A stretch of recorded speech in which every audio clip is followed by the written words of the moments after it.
Hello everyone, and welcome back to our weekly series of Is the Shrine Worth It? The series where we have a look at the perks and the Shrine of Secrets and see if they're really worth your 2,000 iridescent shards each. This week we have perks from the Unknown, Haddy, Astri and Wraith. Those perks are Unforeseen, Overzealous, Still Sight and Shadowborn. Let's have a look at the survivor perks first. Our first survivor perk is Overzealous. After cleansing or blessing your totem, this perk activates. Your generator repair speed is increased by 10%. This bonus is doubled if you cleanse or bless a hex totem. This perk deactivates when you lose a health state by any means. This is what it looks like in game.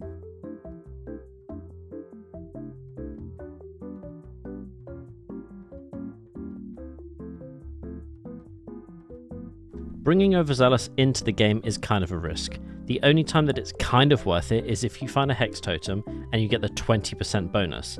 10% isn't going to do much whilst you're trying to find a totem around the map when you could just get on a gen and get that 10% initially.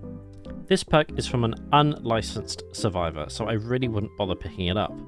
This time more than any is a time of year where you should be looking very carefully at where you're putting your shards. We have the 9th anniversary coming up soon, and they'll do loads of sales on all kinds of skins and probably also perks. Skip Overzealous, it's not worth your shards. Our next survivor perk is Still Sight. After not moving for 4 seconds, this perk activates. Until you start moving, you see the auras of the killer, as well as all generators and chests within 24 meters. This is what it looks like in game.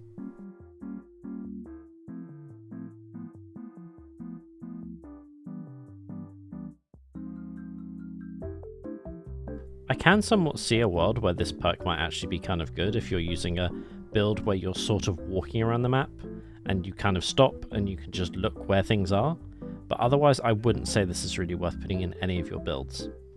No matter how good or bad it is from a licensed character, so I would say that this is still worth picking up. This is because the only other way you're going to be able to attain this perk is by using real life money. Let's move on to the killer perks. Our first killer perk is Unforeseen. When you perform the damage action on a generator, your terror radius transfers to that generator for 30 seconds, and its radius is set to 32 meters. You gain undetectable for that duration. Then this perk goes on a cooldown for 30 seconds. This is what it looks like in game.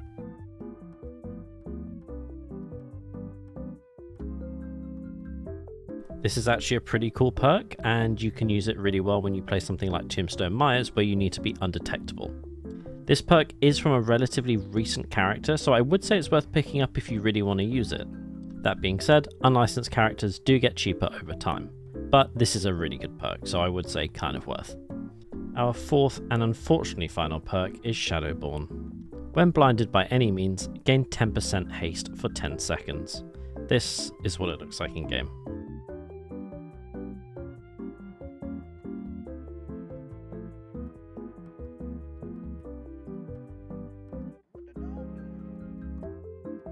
It's so disappointing when base game characters' perks are put in the shrine. It makes absolutely no sense, and it's just a complete write-off for anyone. Stay well away from this, just level Wraith up, he's free with the game, that's all you need to know. So to recap, the only perk worth getting this week is Still Sight. That's because it's from a licensed survivor. The other 3 perks, Unforeseen, Overzealous and Shadowborn, are not really worth your time. Unforeseen is kind of worth it, but seeing as we have the event coming up in 1 week, I would probably hang on to all of my currencies if I can. Thanks for watching the video. Sorry this shrine's a bit crap, but hopefully there's a good one next week. See you then. Bye.